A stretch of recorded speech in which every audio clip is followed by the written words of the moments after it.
kesemua pasukan malaikat yang diketuai oleh malaikat maut itu, di belakang dia kesemuanya malaikat azab. Nabi kata kesemuanya muka bengis. Dahlah kali pertama tengok malaikat. Hak mai turun tu pula malaikat maut pun turun dengan muka yang bengis. Para malaikat yang bersusun-susun tu semua muka garang. Malaikat maut pun mai duduk di kepala dia.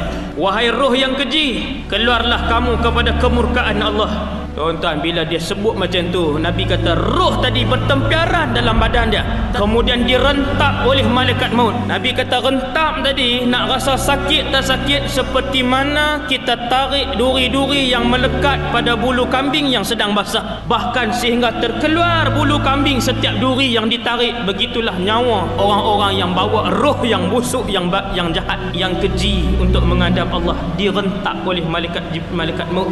Fayakhudhuha, dia pun ambil, pakaikan pakaian yang busuk tadi, bawa pergi ke langit. Lalu malaikat azab dasar ni, malaikat azab setiap kali lalu mereka akan kata ma hadhihi ruhul muntinah, ni roh siapa yang busuk teruk sangat ni. Malaikat pun jawab, ini roh fulan ibn fulan. Nama siapa? Nama kita. Dia akan diseru dengan nama yang paling buruk bagi dia di atas muka bumi. Malaikat langit sampai ke langit pertama, malaikat azab minta izin, la yustaftah, langit tidak dibuka. Roh mereka pergi ke mana bila langit tidak dibuka? Allah sebut dalam Quran, la tufattahu lahum abwabus samai wa la yadkhulunal jannah, mereka takkan masuk dalam syurga hatta yalijal jamalu fi sammil khiyat, sehinggalah seekor unta boleh masuk ke dalam lubang jarum, barulah puak-puak ni masuk syurga. Tuan-tuan, lubang jarum, unta nak masuk bila? Dia naik esok, Tuhan tutup pintu langit, hang jangan masuk.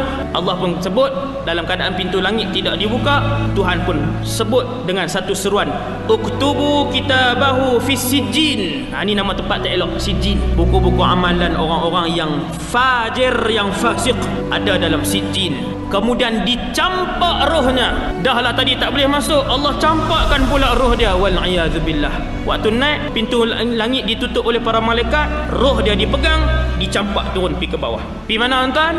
Kembali ke dalam jasadnya dulu. Sebab apa? Nak tanya dulu. Masuk balik dalam jasad dia, maka datanglah dua malaikat, Munkar dan Nakir. Malaikat Munkar dan Nakir pun mai tanya dia, man rabbuka, siapa Tuhan kamu? Dia jawab, la adri. Ketika itu dia faham soalan itu, iaitulah siapa Tuhan kamu. Jawapannya mudah saja, Tuhanku Allah.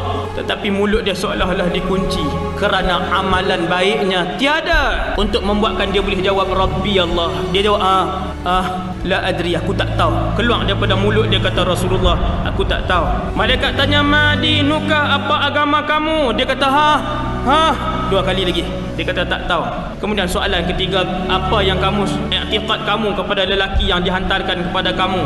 Rasulullah lah. Kalau kita jawab huwa Rasulullah, orang yang membawa ruh dan amalan yang buruk, dosa yang banyak, dia akan jawab la adri, aku tak tahu. Maka dia diseru daripada langit, iaitu dengan seruan dia telah berbohong, sediakan tempatnya seperti dalam neraka, bukakan kepadanya satu pintu yang terus menuju ke neraka. Maka kata Rasulullah SAW, ketika itu kepanasan daripada neraka datang melalui pintu yang dibuka, duk kena dia. Maka dia pun duduk dalam itu. Bumi semakin lama semakin menghimpit dia, sehinggalah tulang temulang dia bertemu di antara satu sama lain, dan bermulalah azabnya.